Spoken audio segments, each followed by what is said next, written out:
You are looking at Julian's pronunciation guide, where we look at how to pronounce better some of the most mispronounced words in the world, like this other curious word. But how do you say what you're looking for today? How do you say this name from geometry, designating a type of triangle? Isosceles, okay? I-saw-se. The third s syllable can be kind of more or less skipped.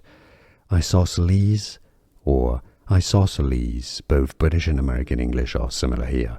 Isosceles. And now you know. Here are more videos on how to pronounce more confusing words and names too many mispronounced. Like this video if you found it useful. I appreciate your support. I'll see you soon and thanks for watching.